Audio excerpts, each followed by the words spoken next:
All right, everybody, on today's episode, we're going to take a look at Go Straight, the ultimate guide to side-scrolling beat-em-ups by Bitmap Books.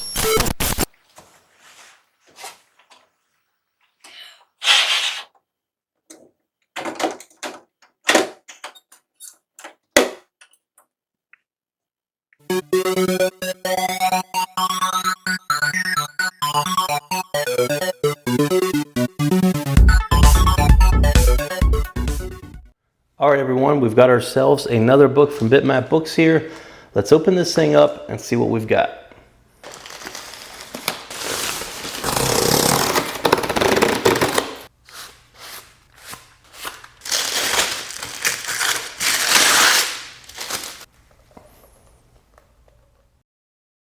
All right, here we go. We've got Go Straight, the ultimate guide to side-scrolling beat-em-ups. Now, as with every other book we've gotten from Bitmap Books, everything's very detailed. There's a ton of text within here. There's a lot of photos, whatever you want to look at, they've got it. And I think these books do a really good job of documenting a lot of the different games for these consoles. And that's why I got this. I've played a bunch of beat 'em up games throughout my life. My kids also like them. So I thought this would be a neat idea to get this book, look through it, kind of reminisce on some of the games that we've got experience with and that we like, and then maybe find some that we don't know of that we can enjoy together for the first time. So just to start off, the book is very well done, as always. The binding is well done. It's a hardcover book. You've got the bookmark here that's sewn together. All right, let's see what the back says. Get ready for the fight of your life and Go Straight, the ultimate guide to side-scrolling beat-em-ups. Written by award-winning author Dave Cook, and opening with a foreword by legendary Double Dragon creator Yoshihisa Kishimoto. This odyssey through bare-knuckle nostalgia features over 200 games spanning 37 years, starting with IREM's 1984 arcade smash, Kung Fu Master. At over 450 pages, Go Straight takes a deep dive into familiar beat-em-up legends like Streets of Rage, Golden Axe, Final Fight, and Teenage Mutant Ninja Turtles, as well as delving into the more obscure brawlers you just have to try, like Dingin Makai, Shadow Force, and Guy Crusaders. If you have fond memories of playing side-scrolling beat-em-ups at home, on the couch, or in noisy arcades, or if you're excited by the genre and jumping in for the first time, Go Straight is the perfect guide for you. All right, let's take a look inside this thing and see what we've got. All right, so we've got the table of contents, and right here you've got a platform key, which I think is pretty interesting. Within the game's encyclopedia section, each game lists the various platforms on which it has appeared. These platforms have been abbreviated as per the key below. Where possible, the region-specific platform names have been used to differentiate multiple regional releases. So this is pretty neat. All right, let's go through the introduction here. The side-scrolling beat-em-up genre is gaming stripped back to some of its simplest, most fundamental qualities. In essence, all you're really doing in most side-scrollers is walking from left to right, beating up scores of the same palette-swapped enemies until the end credits roll. And yet, it's fascinating to see how developers have taken that core foundation and built wonderful, memorable, and genuinely exhilarating experiences that have endured since the genre was birthed in 1984. It's been eye-opening to play and document over 200 games for this book, spanning 4 decades of face-punching, butt-kicking action, from the genre's slow beginnings and its arcades-era boom to its near death in the early disc-based 3D console days and eventual resurgence in the late 2010s. Side-scrollers have endured a roller coaster existence full of dizzying highs and depressing lows. The genre's legacy has been forever cemented in gaming history, thanks to passionate fans like you, who have fond memories of beating down goons of neon-soaked streets or picking up streaming roast chickens off the tarmac for health. Side-scrollers are back in a big way, thanks to the players who never gave up on them, the homebrew developers who worked into the night on passion projects, and indie studios that were willing to keep the genre alive with their own new releases. If you look beyond the fringes of classic 2D brawlers, you can even see just how influential they've been on other genres. You can trace their influence and mechanics all the way to celebrated franchises like God of War, Dynasty Warriors, and Devil May Cry. And you could even argue that these wouldn't exist as we know them without their scrolling ancestors. In this light, the genre fully has changed the face of gaming forever. So make sure to crack those knuckles, tighten that bandana, and pick up a lead pipe, because you're about to experience an action-packed celebration of side-scrolling beat-em-up history in all its glory. So that was quite the introduction there. Let's take a look and see what we've got. We've got a foreword here. This is a little image from the game Renegade. Some more information about Renegade. Here's a preface. What is a side-scrolling beat-em-up? One of the great things about this genre is that developers have found many interesting ways to stretch the template until their game straddles multiple genres. For example, Sega's brilliant arcade brawler Alien Storm has stages that are intercut with first-person shooting galleries that let you tear up convenience stores as you blast alien scum.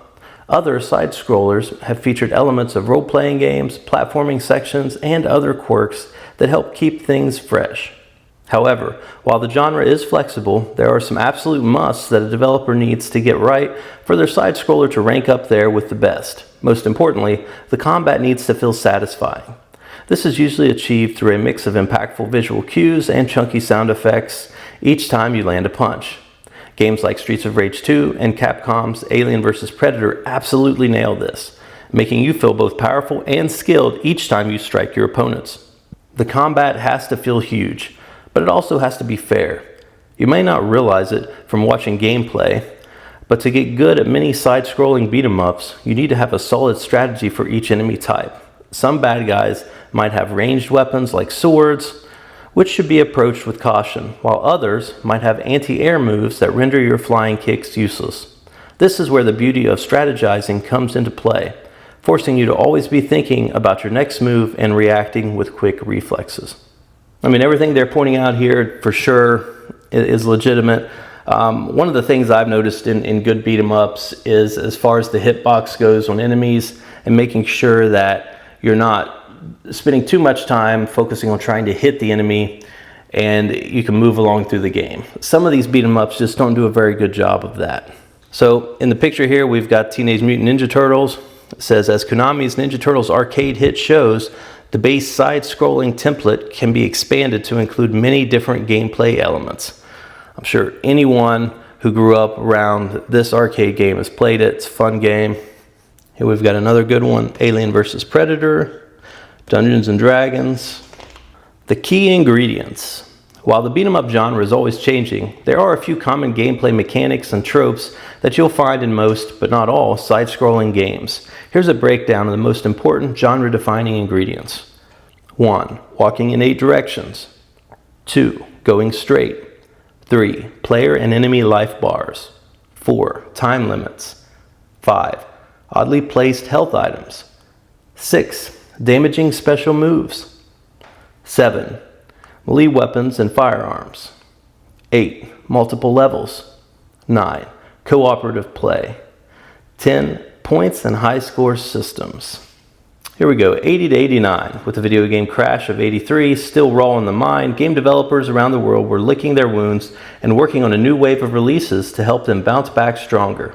The crash was largely felt in the United States due to the oversaturation with game releases of declining quality, far too many consoles flooding the market, and wavering interest in the hobby overall. We've got a little note here about Double Dragon. Although Double Dragon wasn't the first side-scroller, it defined the template for other developers and has been followed for decades. For sure, Double Dragon.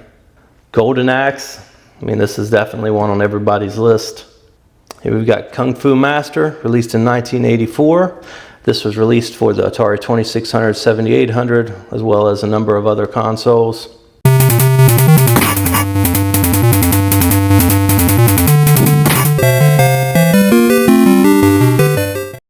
You've got some images here in regards to the game and kind of what kicked off this whole genre, if you will.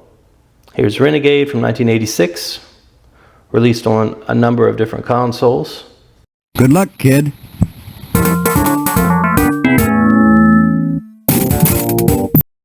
Double Dragon, 1987. So I can remember the Double Dragon series. Playing these games as a kid really brings back a lot of good memories.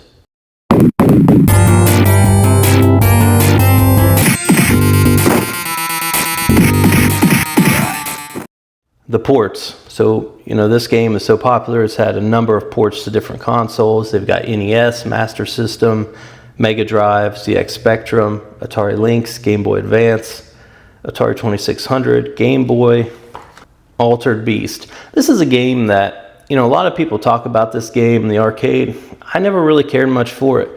It was okay. I think the soundtrack was all right, and the idea of the game was okay. I just always felt that the controls were kind of clunky, and I never was a big fan of it.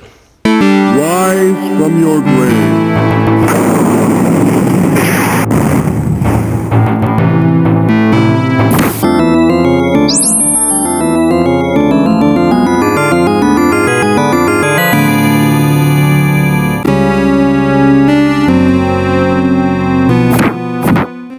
Splatterhouse. Now, I've always been a fan of sci-fi and horror movies, and this game plays right into that. Well, all the Splatterhouse games do. I would like to see a new Splatterhouse game made in pixelated graphics, like 16-bit style, side-scrolling. I think they would do really well with it, and with the technology we have today, and as the way that they're able to make the pixels look in these newer games, I think it would be a gorgeous looking game. They could really have fun with it. Have the people that made the new Streets of Rage 4 game make it. I think it would be a hit. This was developed by Namco in 1988. It was put out on a number of different consoles.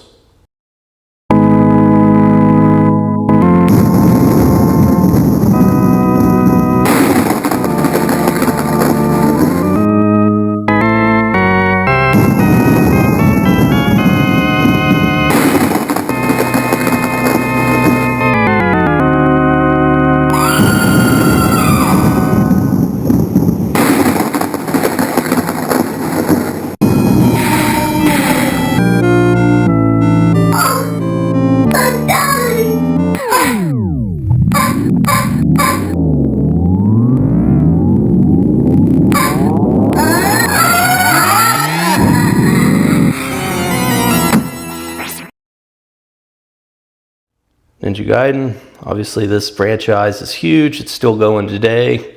These are very fun games to play. I can remember playing this as a kid on the NES. I didn't have the game myself, but a cousin of mine did, and whenever I would visit him, we would play the hell out of this game.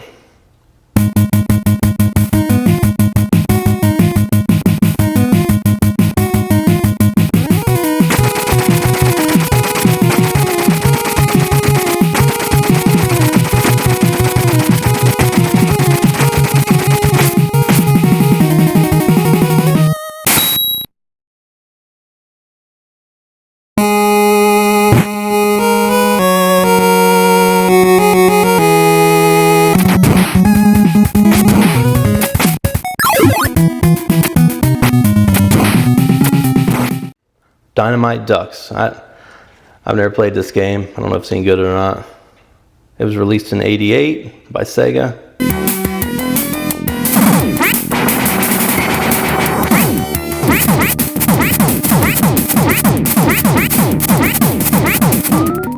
Here's Double Dragon 2, The Revenge. Double Dragon took the formula they had with the original game, improved upon it a little bit, as well as the graphics, and they did another great job.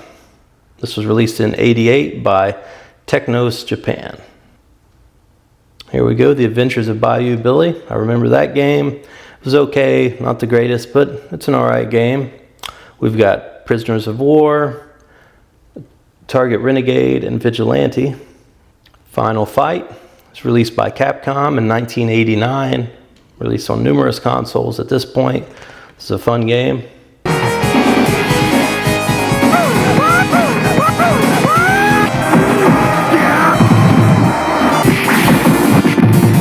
All right, here we go. Skulls and Crossbones, released by Atari Games in '89. I'm not familiar with this game. I don't know how good it is.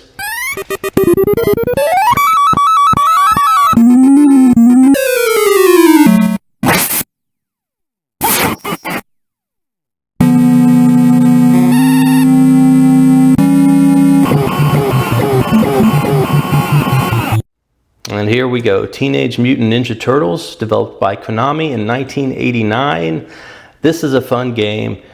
Anyone that was around back then has played this game. I can remember playing it over and over again myself. I really enjoyed this game a lot and will play it any chance that I got. So Ninja Turtles 89.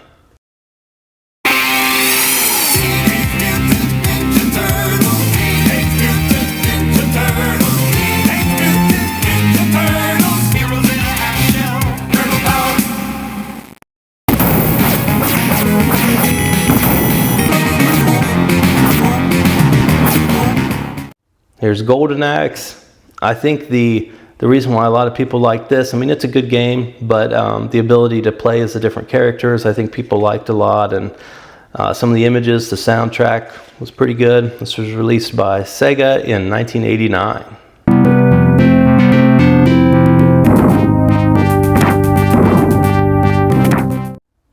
River City Ransom.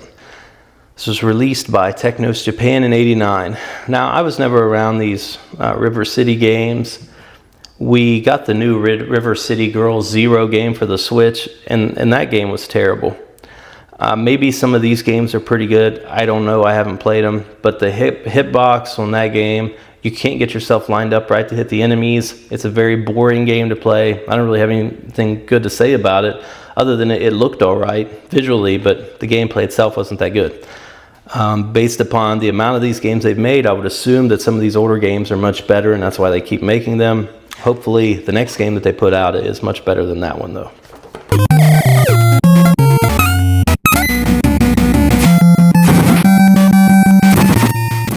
Here we got Tecmo Knight, released by Tecmo in 1989. This looks pretty cool. I never played this game.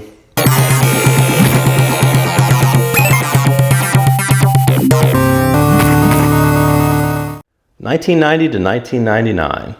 The gaming medium as a whole enjoyed a decade of rapid growth throughout the 90s. Games were no longer seen as a niche hobby for awkward kids or geeks, thanks to the juggernaut marketing machines at both Sega and Nintendo. During their infamous 16-bit console war, both companies reframed video games as something that only the coolest kids should be playing. Basically, if you weren't playing the latest and greatest new titles, you were a nobody.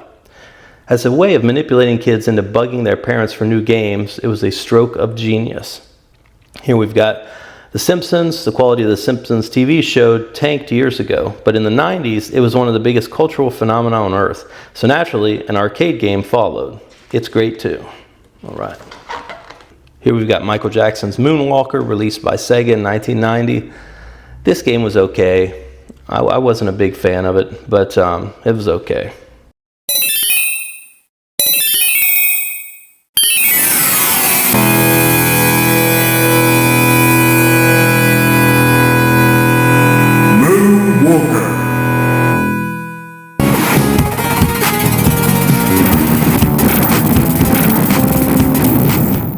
Here we go, Double Dragon 3, the Rosetta Stone, developed by East Technology in 1990. Released on multiple formats. Again, the Double Dragon games are pretty fun to play, especially whenever you do the co-op, multiple players. That's really what I think makes a good beat 'em up, is whenever you can go on and play with one or two or three other people in some of these games and just go through the cities, beat up people or whatever area they've got you in. And it's just really fun to see how far you can get. So here's the game, The Combat Tribes, released by Technos Japan in 1990. Never played it. Looks interesting. The graphics look good. I got a lot of different stuff going on here about it, so maybe this is a game worth checking out.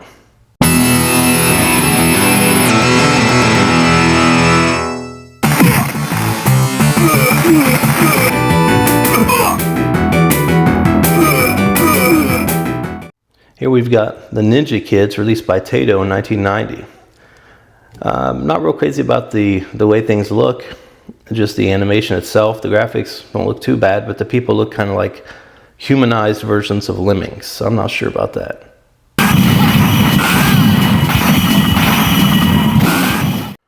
Alien Storm. So this is a pretty cool game, developed by Sega in 1990. It's unique in the fact that you go from a side-scrolling view to a first-person shooter inside of these convenience stores.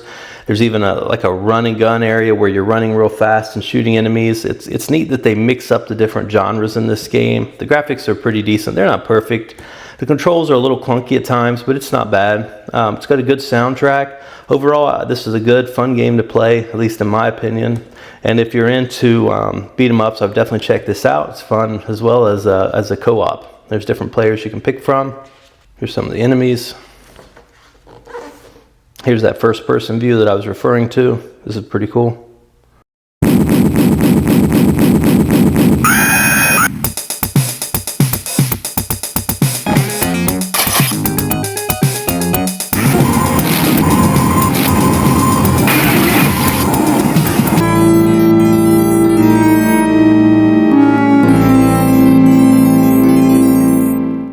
Okay, Ninja Clowns, released by Incredible Technologies Incorporated in '91. Never played this game. Looks interesting though.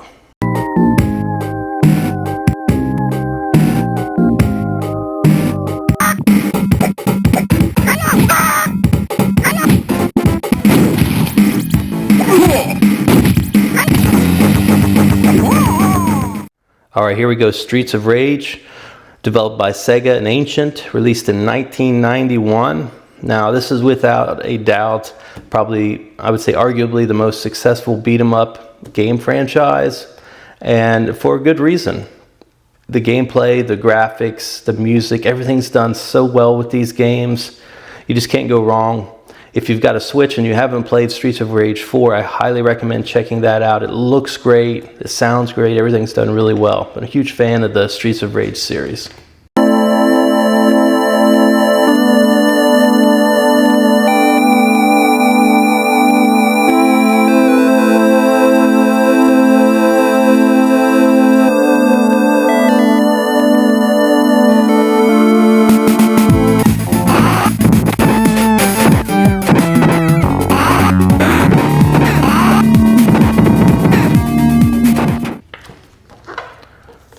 Here's some of the characters. The classic moment for Streets of Rage: becoming the villain. If you reach Mr. X's penthouse in two-player mode, he asks you to join his syndicate. If one player agrees and the other declines, you'll fight each other to the death. If the player who said yes wins, the bad ending shows you sitting on Mr. X's chair. And that's why they've got this, you became the boss. You are great. And here you are sitting on the chair. That's pretty cool. Robo Army, released by SNK in '91. I never played this, but it looks good, which pretty much everything that SNK puts out does look great, so I'm gonna have to check this out.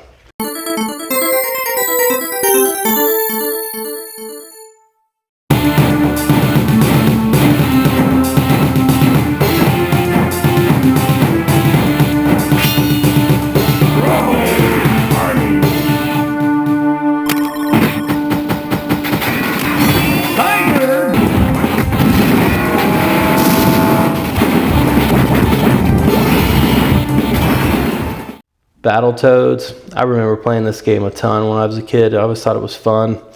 Well, and they've got a number of different games. This first one here is released by Rare in 1991, and yeah, they're fun. I mean, these games can be very tough, but overall, I think people really like the characters being these, you know, frogs and toads, and the fact that you can fight people with them, these enemies and everything. I think that's really what adds the charm to this game and why people really likes to play it.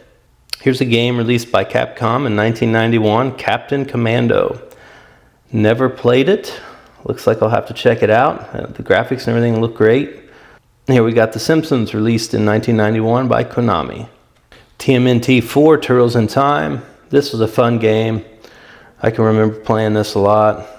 I'm sure anybody that was around arcade games or a Super Nintendo back in the day has played this game. Very fun. Here's some of the different areas. And then this is, you know, very memorable here. It's got classic moment, but whenever you throw the Foot Clan up at the screen, I thought that was a pretty cool touch to this video game. Pizza power! Bowl with chameleons, lizards, and tadpoles. It hardly enters your mind that there's something better than this. A better sleep in a carrot, maybe a seed from the parrot. Believe me when I tell you the word tornadoes don't exist. But pizza power, a flying saucer food delight. Pizza power,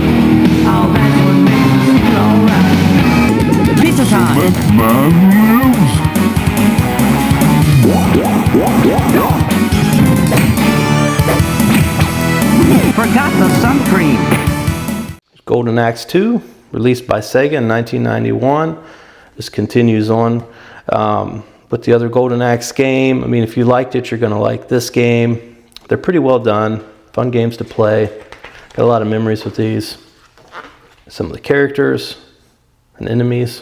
Riot City, developed by Westone and released in 1991. Never heard of this game.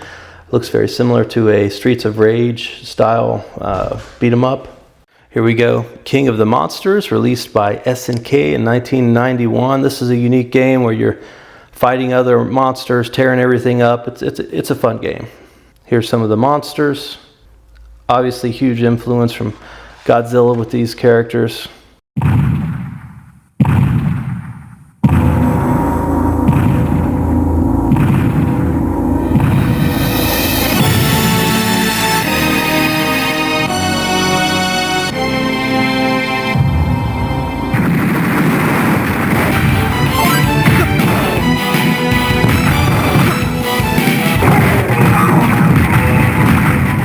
Streets of Rage 2. What a great game.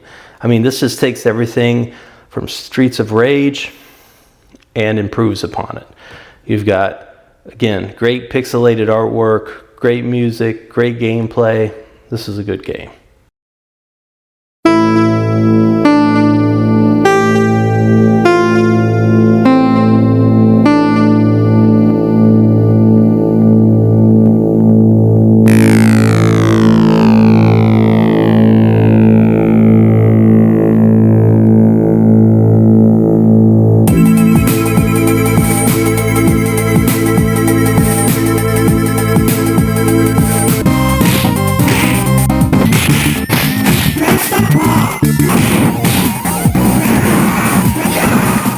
Crush the Syndicate. The bosses in Streets of Rage 2 are some of the most ruthless and complex in the side-scrolling genre. Here are some tips to help you. So they've got tips of how to fight the bosses. That's cool. Some more tips with different moves. Super Double Dragon. I can remember playing this on the Super Nintendo. My cousin had it, and we would play it every time I go to visit him. Released in 1992 by Technos Japan. This is a good game.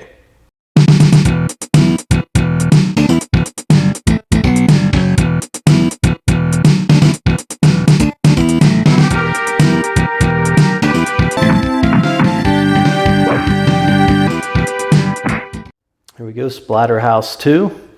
I like this whole series of games. No exception to Splatterhouse 2 either. Developed by Now Production in 1992. Here we've got X-Men, developed by Konami in 1992. Now, I've always been a huge fan of comic books, everything going back to the golden era, the pre-code horror stuff, up into modern titles as well, but I always liked X-Men a lot. I liked the animated series when they came out with that. I liked these different video games that they released. Some of them are better than others, yes, but I think they're fun and they all have their place as far as these video games go. Here's X-Men from 1992. Here's some of the enemies. Okay, here's an interesting looking one. 1992 Atari Games, Guardians of the Hood.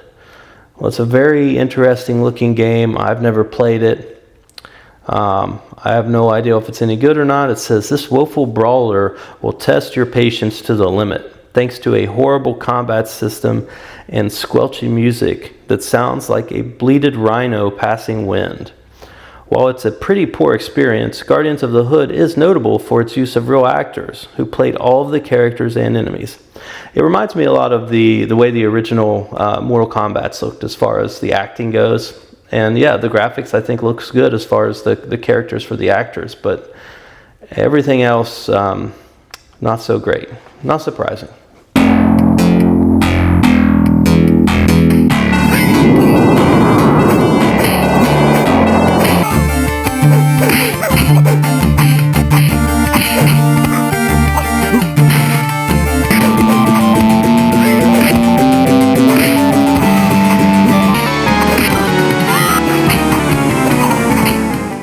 Here we go, Mutation Nation, developed by SNK, released in 1992. This came out on the Neo Geo. I've never played this, but it looks interesting. I'll have to check it out sometime.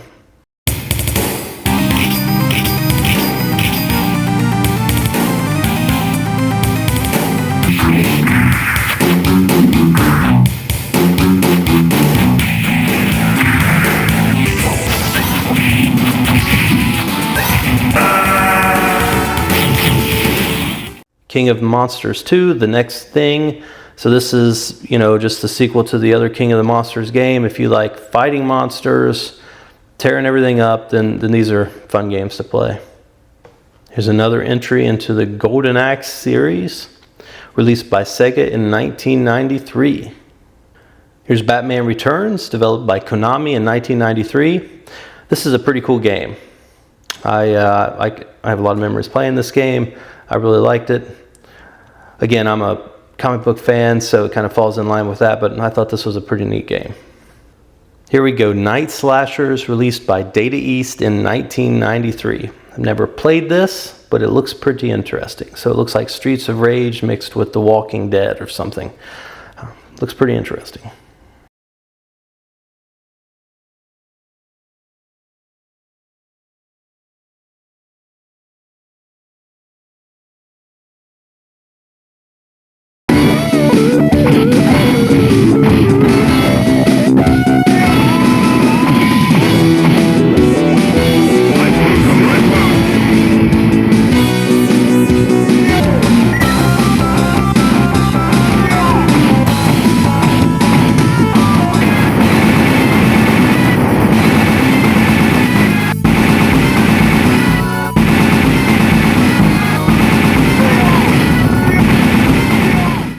Here's a game, Ninja Baseball Batman, released by Irem in 1993.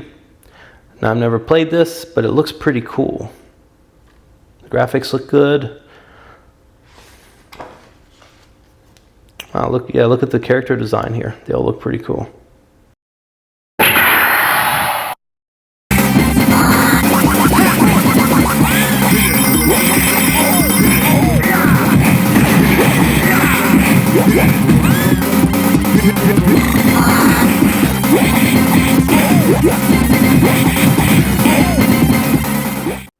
Here's The Punisher, released by Capcom in 1993. We've got a couple more Battletoads releases. Battletoads and Battlemaniacs, released in 1993 by Rare. And as well, Battletoads Double Dragon, also released by Rare in 1993. And over here we've got Splatterhouse 3. This is another good Splatterhouse game. I enjoyed this game, trying to work your way through this mansion in a certain amount of time, destroying these enemies. I think it's pretty cool. And again, I think if they made a new version of it, they could do really well at it.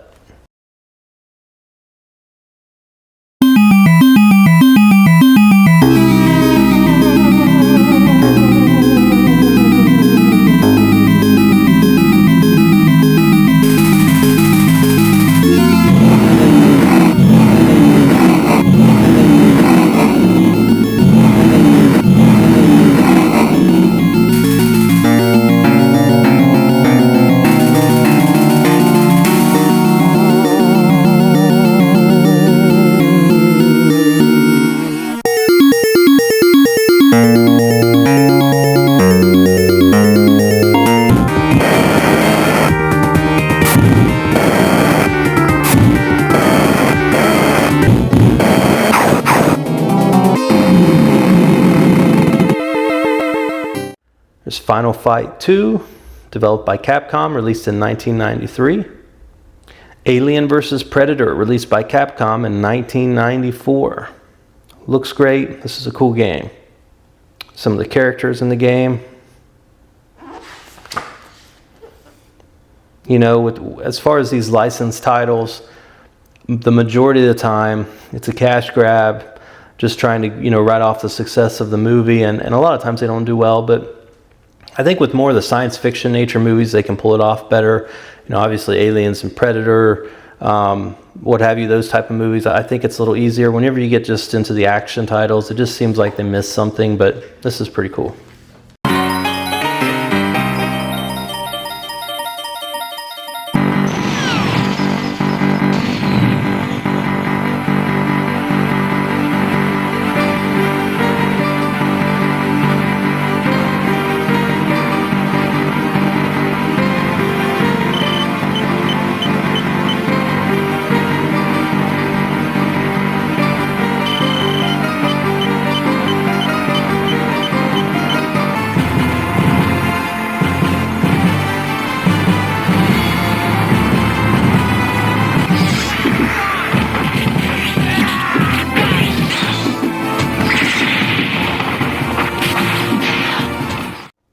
Spider-Man and Venom Maximum Carnage.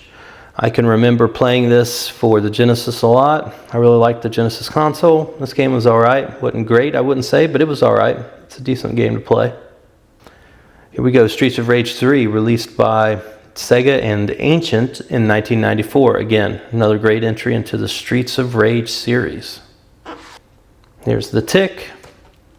I never played this game. It was released by Software Creations in 94, but I'm definitely very familiar with The Tick, just never played it. It's very interesting. It's kind of a funny mock of, you know, more serious superheroes. It's a fun comic, cartoon, and also they've made shows of it. If you haven't seen it, it's fun to watch. But yeah, I haven't played this game. I'll have to check it out. Another Final Fight game, Final Fight 3, developed by Capcom in 1995. Now here is a very cool game, Comic Zone. This was developed by Sega, released in 1995. They were talking about making a movie of this. I don't know if they're still going to or not. I think it would be very cool to see. The visuals in this game are great. If you ask me, as far as 16-bit pixelated graphics, especially from 1995, I think this is at the top of its game. It's a cool game. It can be a little bit brutal as far as difficulty goes in some of the areas, but it's a fun game to play. Visually, it looks great. The way you jump from comic book pane to comic book pane is very cool. So definitely check out if you haven't, Comic Zone. Test 1, 2. Sega.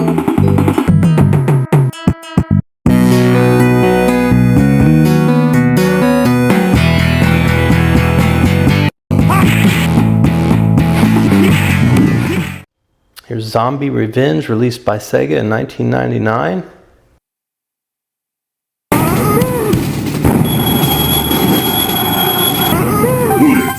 Bullets.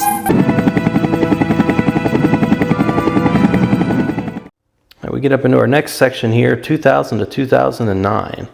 This is something of a bittersweet decade for fans of the side-scrolling beat-em-up genre. However, gaming as a hobby was propelled to incredible new heights thanks in part to the mind-blowing success of Sony's PlayStation 2, which shifted around 155 million consoles across its lifespan.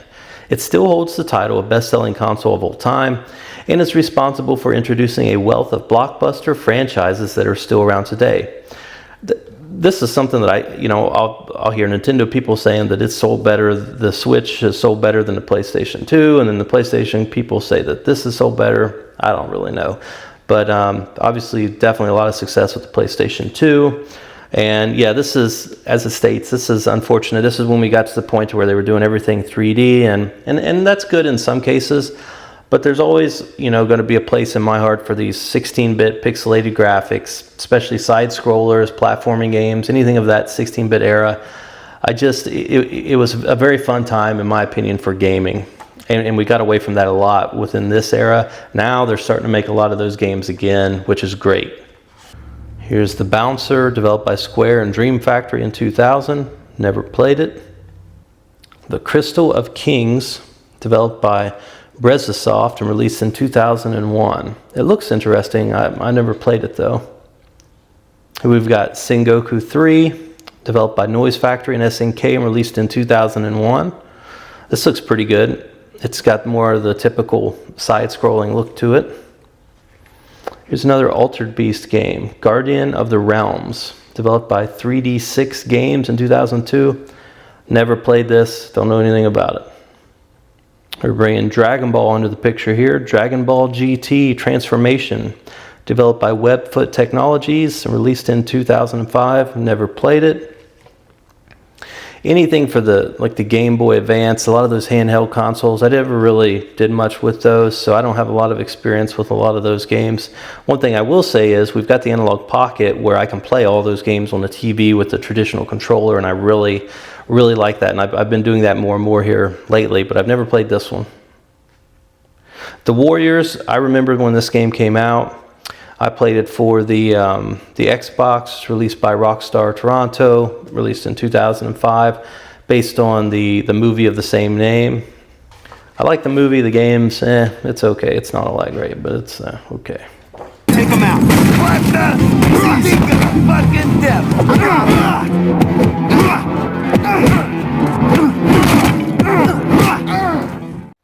Mortal Kombat Shaolin Monks, developed by Midway in 2005. Never played it.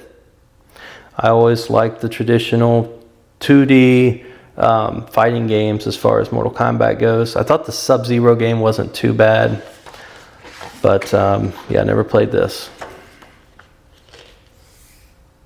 Here we go, another Final Fight game, Streetwise, developed by Capcom Studio 8 and released in 2006. Never played this game. All right, Castle Crashers, released by the Behemoth in 2008. They've got it released on multiple consoles. I've never played it, but the artwork style looks pretty cool. I'd like to try it out. Here's some more images from the game. Again, it looks pretty cool.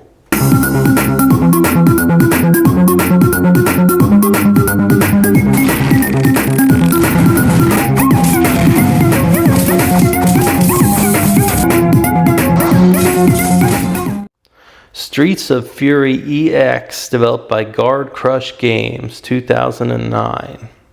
Playable formats, Windows. Okay, this looks goofy as hell. I don't know anything about it, but you know, they've got actual people in there. I've got a good feeling that this game isn't great, but never tried it. Who knows?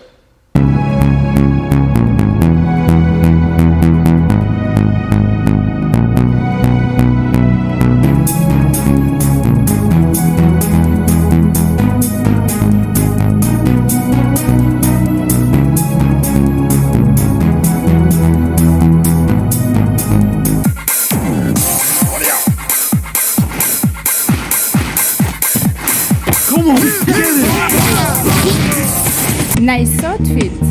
Not.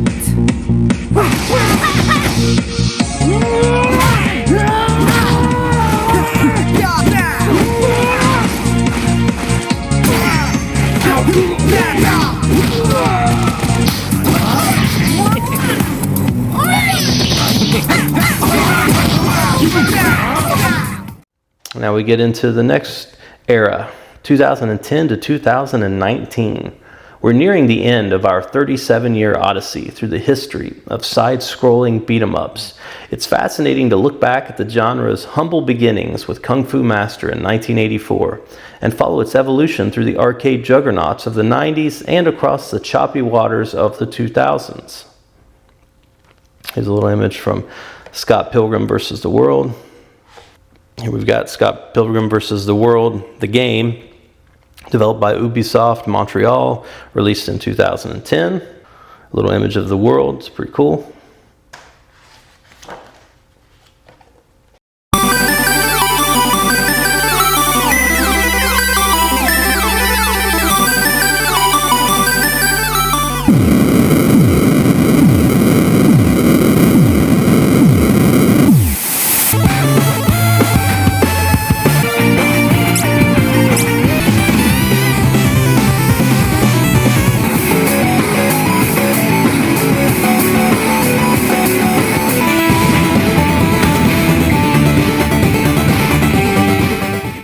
Code of Princess, developed by Studio Seisensen and released in 2012. Now, this looks kind of neat. I never played it, but it looks kind of neat. Over here we've got Abobo's Big Adventure, developed by iMockery and released in 2012. Is it good? I have no idea.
we've got another Double Dragon game, Double Dragon Neon, released by Way Forward Technologies in 2012. I've never played it. I don't know how good it is, but it could be a unique game. I might have to try it out. Okay, here we go. Charlie Murder, developed by Ska Studios in 2013. Don't know anything about this game, but it looks very interesting.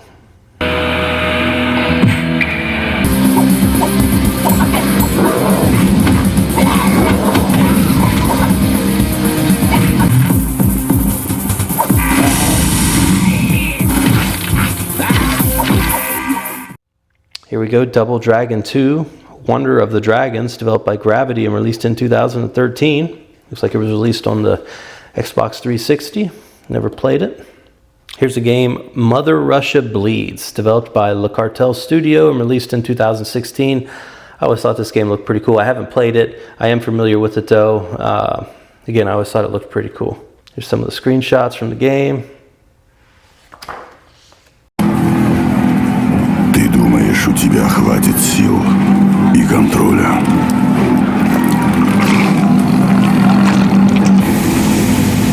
Ты думаешь, что у тебя выйдет лучше без меня?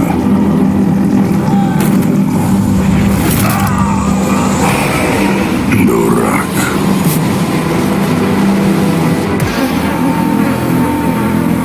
Ты думаешь, что справишься без меня?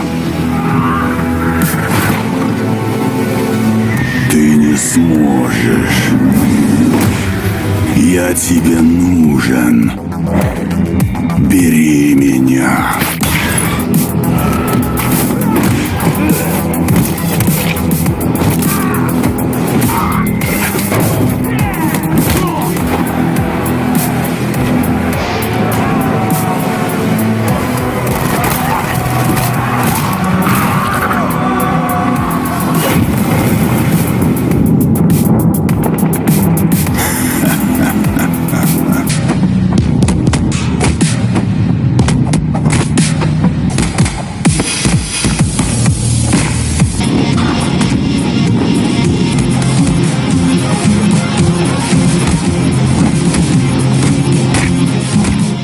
Here's a game, The Takeover, developed by Pelican 13 and released in 2016. Never played it, but the artwork style looks interesting. It looks almost like actors, so I don't know. I'll have to try that out. Here's one, Coffee Crisis, developed by Mega Cat Studios and released in 2017. Never played it, but it looks interesting.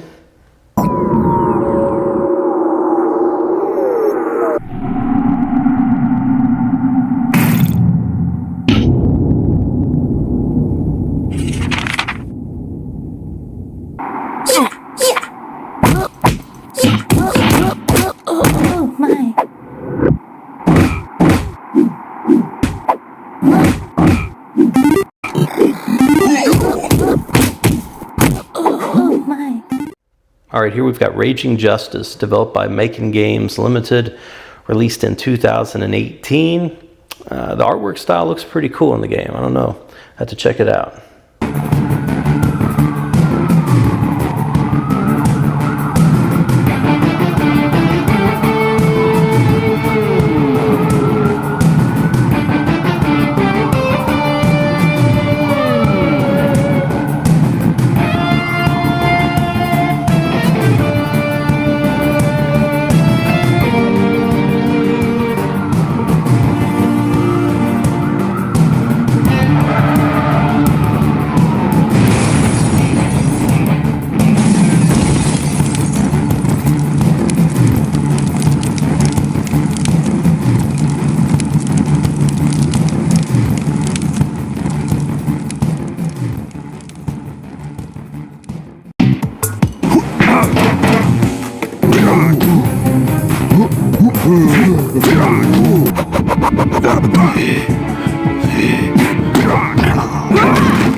Shaq Fu, A Legend Reborn.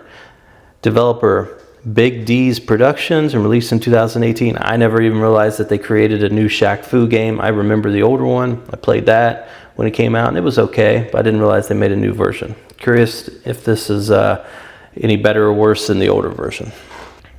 Streets of Red, Devil's Dare Deluxe, developer Secret Base, Rat Loop, released in 2018. I don't know anything about this, but it looks kind of cool.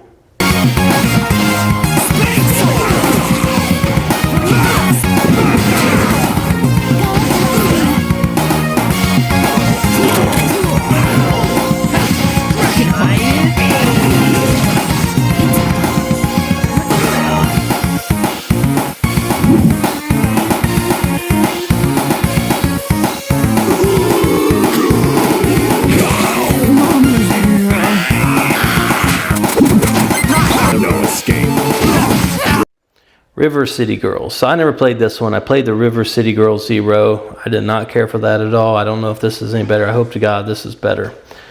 But here we go. This was developed by WayForward Technologies and released in 2019. The Ninja Saviors, Return of the Warriors, developed by Natsume in 2019. This looks pretty cool. This might be a decent game. 2020 to 2021. They say the trends are cyclical. Something gets popular, it fades away for a long time, then it makes a big comeback. The concept of retro is definitely something that big brands have latched onto. Whether it's revivals of old Saturday morning cartoon shows like He-Man, or the endless waves of ill-advised movie franchise reboots. Here we've got an image from Streets of Rage 4. I was talking about that earlier. That's a good game. This is an interesting looking game. Jitsu Squad, developed by Tanuki Creative Studio and released in 2020. It's an interesting looking game.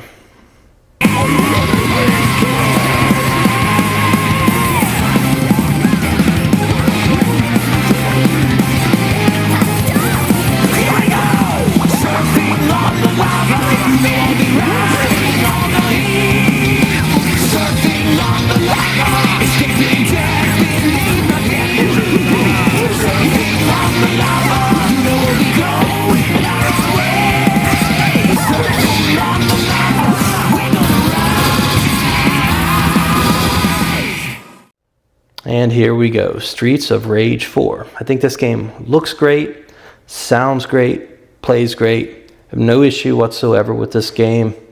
I think as far as beat 'em ups go, especially modern ones, you don't really get any better than this. This was developed by Dotemu, Lizard Cube, and Guard Crush Games, released in 2020. Highly recommend playing this if you haven't already. If you're a fan of this genre and you haven't played it, pick up this game. Some different images, you can see it, everything looks great.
The end. We've reached the end of our journey through side-scrolling beat-em-up history.